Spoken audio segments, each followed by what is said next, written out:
Good afternoon, everybody. John here at Havokmkr Studio. And as I'm looking through a variety of news articles, some people have said, hey, check this out, or I just had set up in my queue to look at later. One that I just kept overlooking because I just couldn't really believe it was that Dungeons and Dragons from Wizards of the Coast is getting a new Skirmish game. Will you never learn, old man? Please, guys, stop trying to do that. But we're going to look into it before I get too up in arms about it and tell them that they're wrong and this is going to be a bad game, because we don't have a lot of information yet, but given the history, I would say not a good idea. Let's take a look, though. So this game, this article right here, you can find on Dicebreaker by Alex Meacham, staff writer there. So definitely give her article a look over. I don't want to read the whole thing, take away from her, but Dungeons & Dragons is getting a new Skirmish miniature game is what it's about. It's going to be supported by tournaments and in-store gameplay. So let's take a look. So this got announced at Gamma this year, or there's maybe that they're going to be announcing more next month in April. Well, actually, it is April already. Gosh darn it. Sometime this month, we're going to get a more detailed description. Right now, it's just very, very light on rules. So what we know about the contents of the box is that players will be, there's going to be two factions in the box. There's going to be the Zentarum. They're like a bad guy group in the Forgotten Realms, and the Harpers, which are like a secret organization. They're the good guys in the Forgotten Realms, which tells us this is going to be set in the Forgotten Realms. It's like, please, would you move on from Forgotten Realms? All right, you have all these other much better settings than the cluster F that you've done with Forgotten Realms.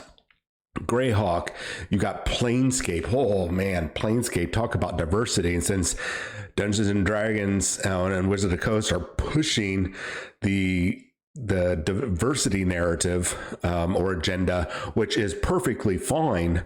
The issue that I have with Wizards of the Coast is their virtue signaling. Just put the content in there and let us get back to playing the game. Don't be waving your flags and your banners or doing your clickbait or trying to get your likes with your banners on your Twitter or your Facebook. We don't care about that. We just want the game content. All right, get the game content that we want. Enough of that. So we know that this box is going to drop in Q3 of this year, barring any sort of delays that might pop up. We have no idea. What we can tell, I will read one part of her article. Onslaught will offer players a variety of different scenarios to play through, with the goal of discovering treasure, upgrading their units and cards, and defeating units of the opposing faction.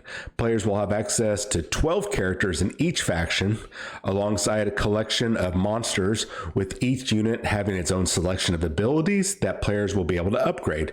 Man, that sounds like a bunch of different skirmish games out there already that are well established. Frostgrave comes to mind. But so according to the back of the core release box of the Skirmish game, Onslaught will be supported by a schedule of various tournaments and in-store games, with details yet to be confirmed. All right.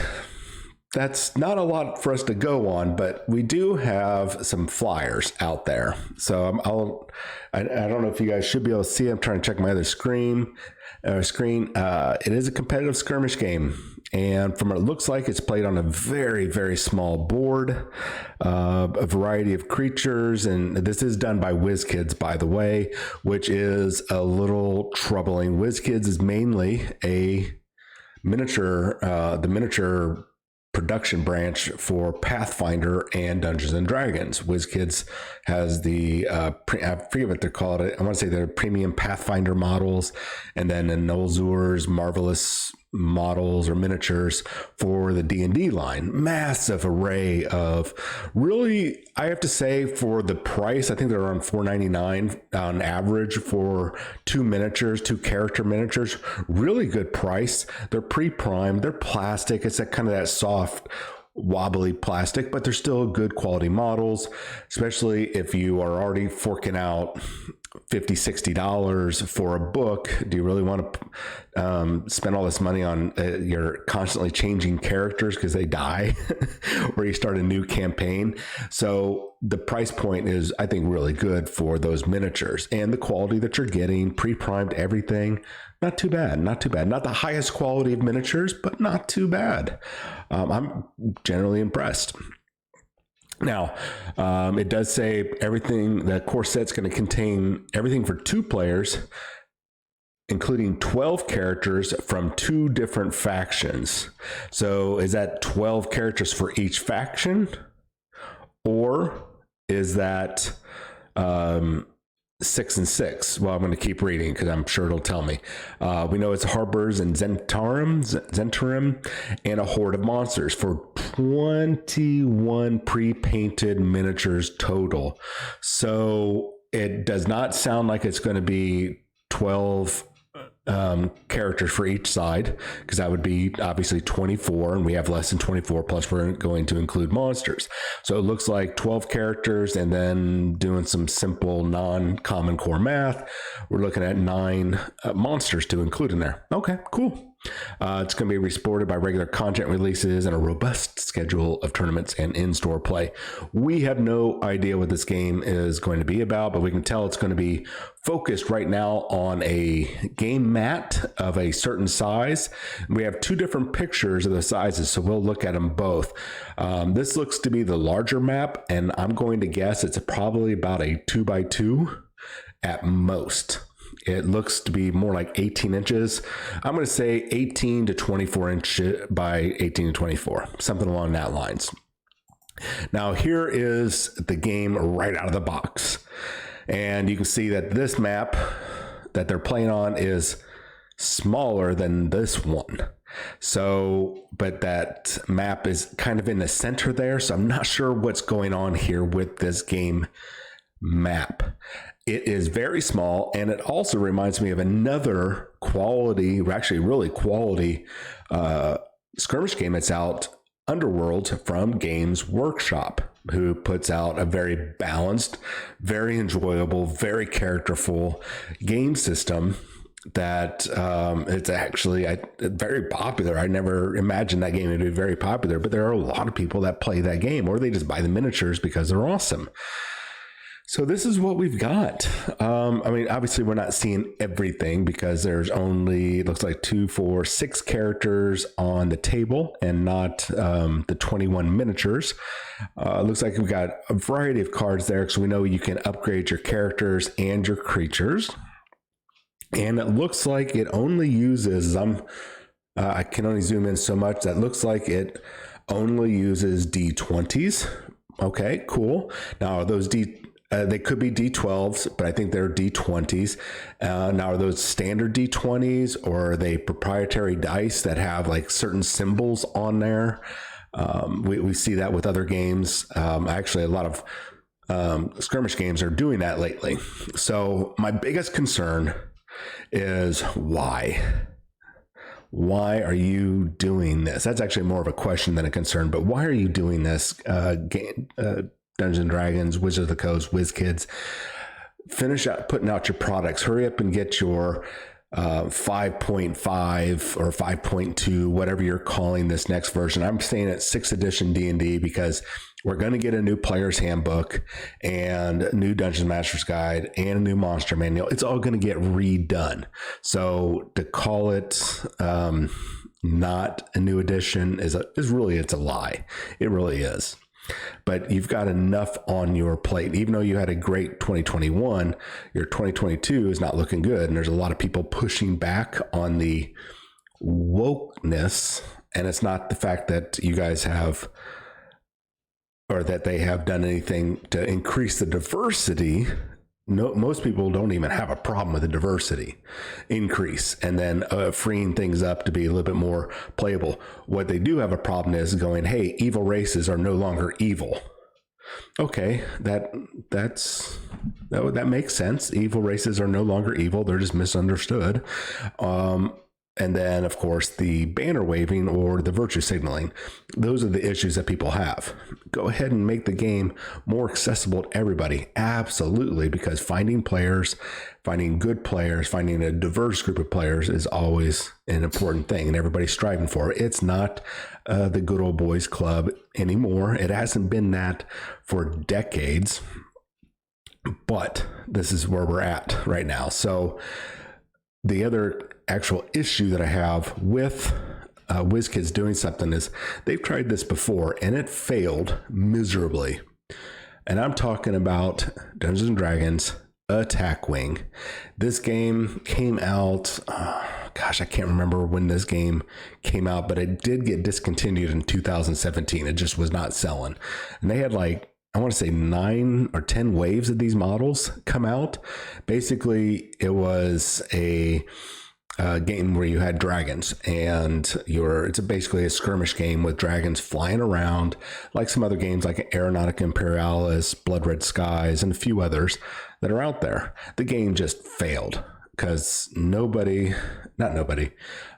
people, when they get involved with Dungeons and Dragons, it's to play the role-playing side. Most people that get involved with the skirmish games aren't really looking, I just don't want to play, you're just done doing dragons. Who wants to just play with dragons? Now, the Onslaught might be because you have all these different characters, but like I said, there's other skirmish games out there that are better looking and not Dungeons and Dragons. Dungeons and Dragons just has kind of a stigma. I think stigma. They have leave a bad taste in the mouth of tabletop skirmisher game players. It's not their forte. RPGs stay over in RPG land. Tabletop skirmish games stay in tabletop skirmish game land, and don't try to mix the two. Now, mind you, yes, there's the Fallout skirmish game, and it is doing well, but there's also a separate Fallout game system for the RPG. Now, the tabletop skirmish game came out with an RPG to go along with it, and people are just like, nah, we don't like this. It did not sell well. Now, the 2D20 Fallout is totally different from the Fallout Wasteland Warfare, two different separate game systems that work well. This is not going to work well. I really don't think so. And plus, especially when we look at the price, we're looking at $139.99 for the game to drop, and there's going to be another version, from what I understand, that will have a full painted miniature set in there. WizKids will do that occasionally, but given their history with the bad sales with the board games that they come out with and games like the Attack Wing, I don't suspect this is going to do well. Now, I think a bunch of people will run out and buy this at first and this is going to be the next big thing, but just like a bunch of card games out there that try to compete with Magic or Pokemon, it's going to eventually crash. So my suggestion to your friendly local game stores out there, just get your pre-orders and then maybe get 1 or 2 boxes for the shelf. I know there's a couple of you guys out there in Houston that over-order. Don't over-order this. Get your pre-orders, set up a whole pre-order thing in your store, get those prepayments, get those pre-orders taken care of, then have 1 or 2 on the shelf. Because here's the thing, is if all of a sudden people are buying them up, you can buy more. But do you really want to buy into something, have your shelves stocked for months on end, your back room full of stuff, and you are not moving the product? You know who you are. I can think of 3 stores right now in Houston. I don't know about Dallas yet. I'm still getting used to the stores up here, but I know you Houston stores, there's a couple of you or a few of you that will do that.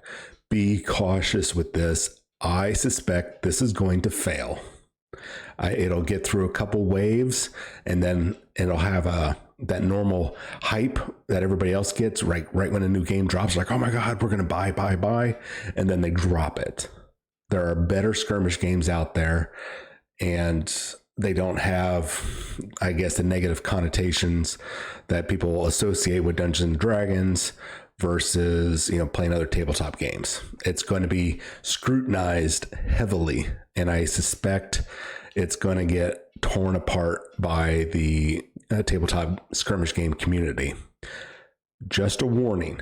Hey, if it turns around and this ends up selling well, and it ends up being like the Warhammer 40,000 and Age of Sigmar game breaker, and it topples the Games Workshop or Privateer Press or Atomic Mass Games with all their Star Wars and Marvel IPs and all the other games that are top dogs out there that are doing it well, doing it right, if they manage to topple them or at least be able to compete, kudos. And kudos to people that invested in it. But I'm thinking with about a 75%, leaning towards 75% chance that it's going to just flop. That's just my opinion, but we'll see. Anyways, let me know what you guys think in the comments below. If you think that this is going to be a good game, and you think it's a bad move, just let me know. Or if you guys don't like these videos, or if you don't like this video, there's something you want me to improve in it.